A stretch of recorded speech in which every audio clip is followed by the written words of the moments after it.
राक्षस विवाह किसे कहते हैं? मनुस्मृति के अनुसार विवाह के कुल 8 प्रकार बताए गए हैं। इनमें से पहले 5 को अच्छा विवाह माना गया है, जिनमें ब्रह्म विवाह सबसे श्रेष्ठ विवाह है।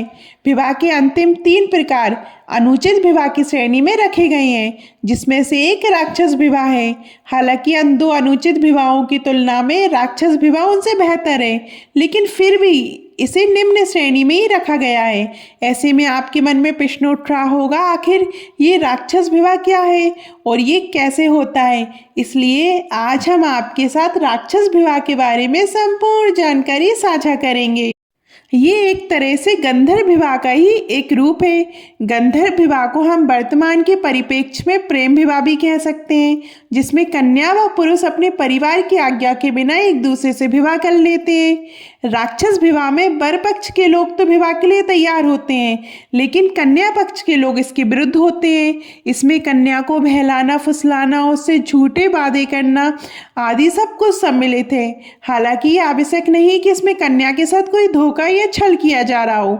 इसलिए जब वर पक्ष के लोग विवाह के लिए तैयार हों, लेकिन कन्या पक्ष के विरुद्ध, तब वर पक्ष के द्वारा कन्या का जबरदस्ती अपहरण करके किया जाने वाला विवाह राक्षस विवाह की श्रेणी में आता है। अब चाहे वह विवाह कन्या को सब सच बताकर किया गया हो या फिर उसे धोखे में रखकर, लेकिन यदि उसमें कन्या की सहमति है तो किंतु उसके परिवार की नहीं, तो उसे राक्षस विवाह कहा जाता है।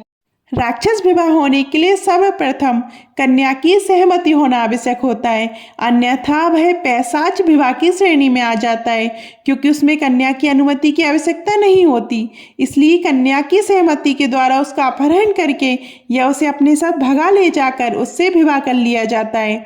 हालांकि कन्या का अपहरण करने के पश्चात उसका उस पुरुष के साथ पूरे विधि विधान के साथ विवाह संपन्न करवाया जाता है। इसमें कन्या का ब्रह्मचर्य आश्रम से निकलकर गृहस्थ आश्रम में प्रवेश करना भी आवश्यक होता है, अर्थात बालिक कन्या का ही अपहरण किया जा सकता है। यदि आप राक्षस विवाह को उदाहरण के द्वारा समझना चाहें तो इसका सर्वश्रेष्ठ उदाहरण हमारे ईश्वर स्वयं भगवान श्री कृष्ण ने रुक्मणी से विवाह करके दिया था। रुक्मणी से विवाह करने को कृष्ण पक्ष के लोग तैयार थे, लेकिन रुक्मणी के पक्ष की ओर से नहीं।